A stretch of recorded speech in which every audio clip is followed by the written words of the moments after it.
Let's do a short talk. We've got Simon White, who's come all the way down from Kendal, near my hometown of Lancaster, and he's going to speak about stereoscopic comets. Stereoscopic comets. I'm going to take. That's slightly embarrassing now, because I think I'm going to take you all to the pretty pictures end of the scale. But hey, you know, pretty pictures have a place. So you're all going to recognise that one. That's 2014 Q2 Lovejoy.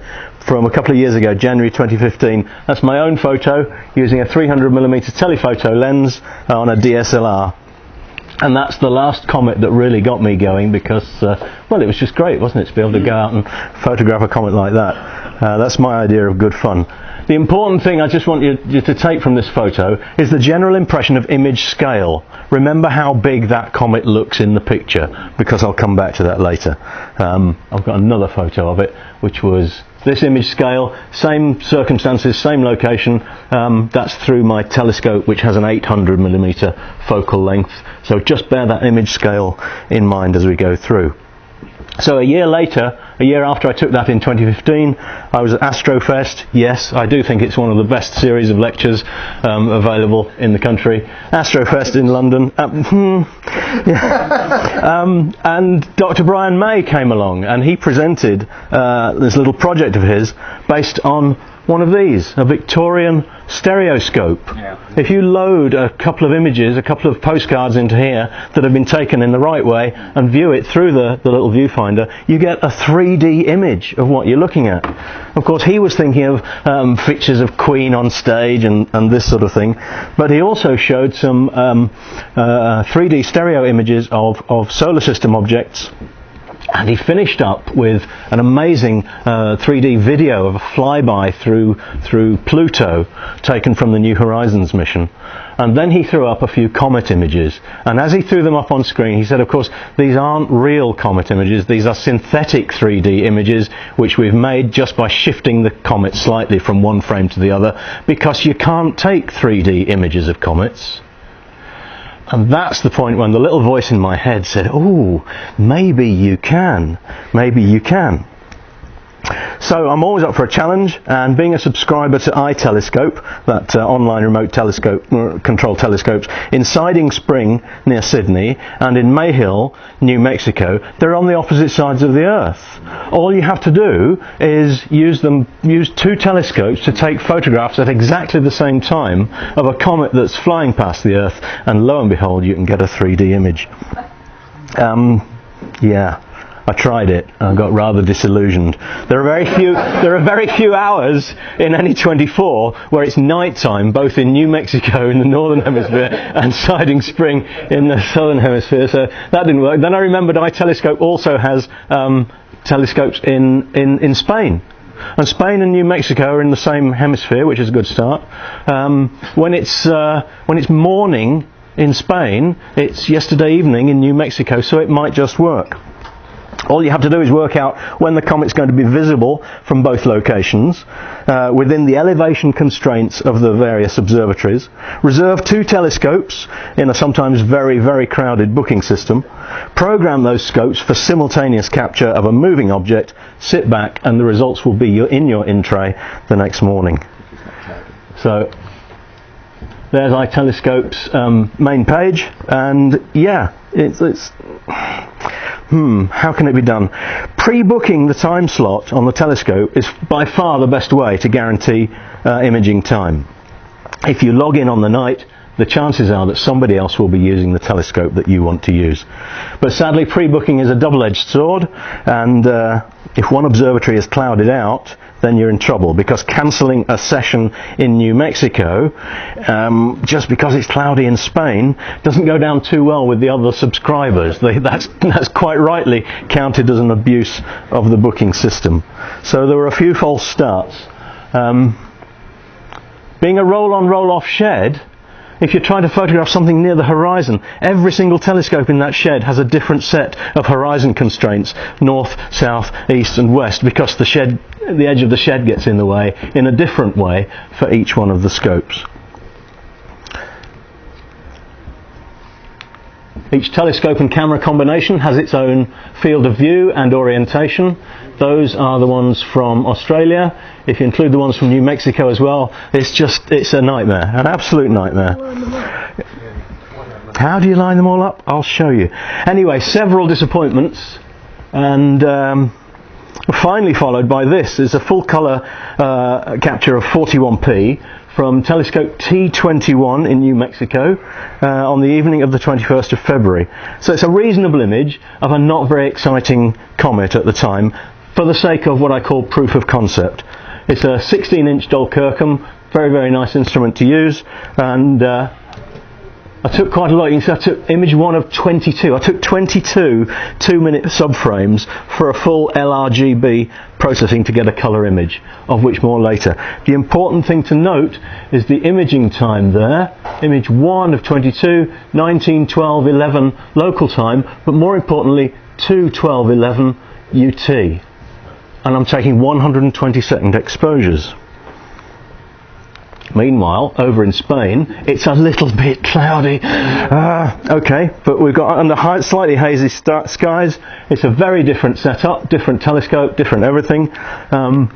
But look, its first image, image 1 of 22, 3:11:42 local time. It's 2:11:42 UT, which is within 29 seconds of the image that was taken in New Mexico. 29 seconds in 120 seconds, that means I've got a 90-second overlap, and that for me is as good as simultaneous. So, if we put the two images side by side, we imagine that we're standing there looking south. Let me see, the comet's in Leo.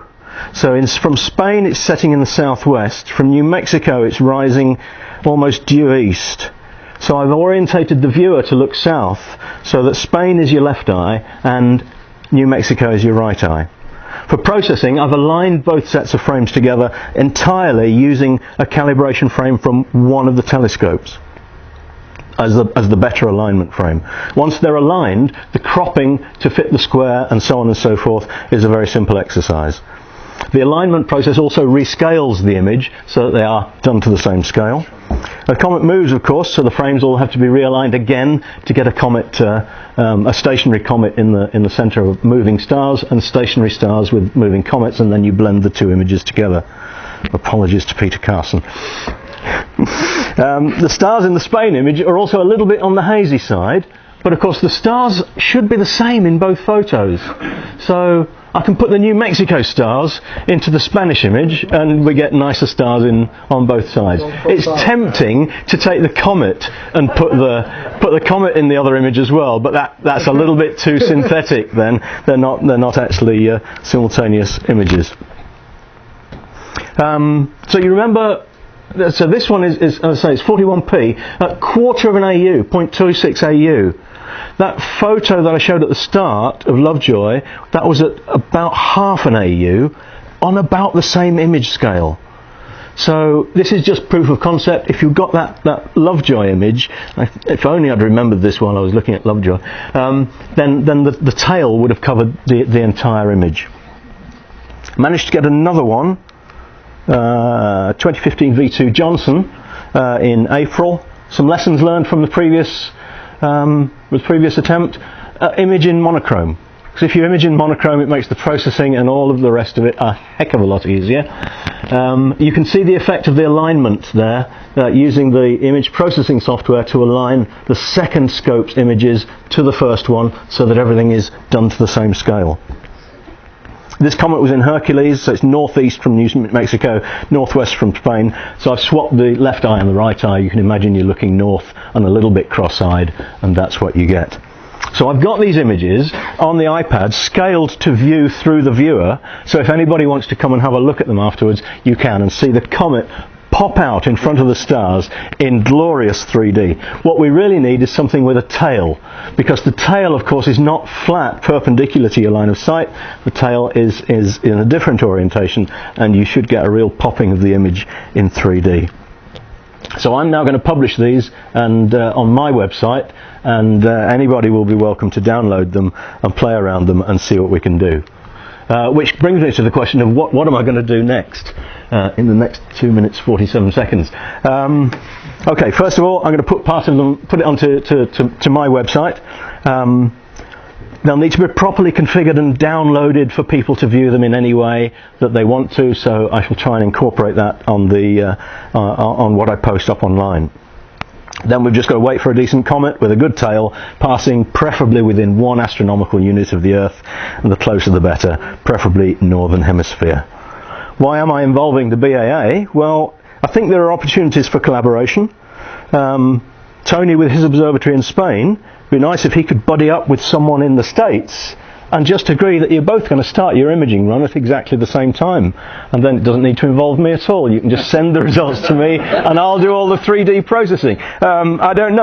I'm inviting collaboration. But the questions of image scale and colour and equipment use and exposure duration are irrelevant, because I can always use the processing software just to cope with those differences. 2-minute subframes give plenty of overlap. Another idea is that I could publish a date and a time and a target, and everybody could have a go at imaging it at that time, and then somebody's bound not to have cloudy skies, and we'll get some images. I've had a chat with Neil Norman, who runs the amazing Comet Watch Facebook page, which I know some people here already use. He is really keen to have this featured on Comet Watch, and there are 1,000 Comet photographers who use that social media page, and it will be great to get more of them involved. In fact, I think Tony's down here. Yeah. So please get in touch, either through the BAA or the contact page on my website, or just email me directly, and if you want to be kept up to date or if you want to be involved. Thank you very much for your attention. Come and look at the photos afterwards.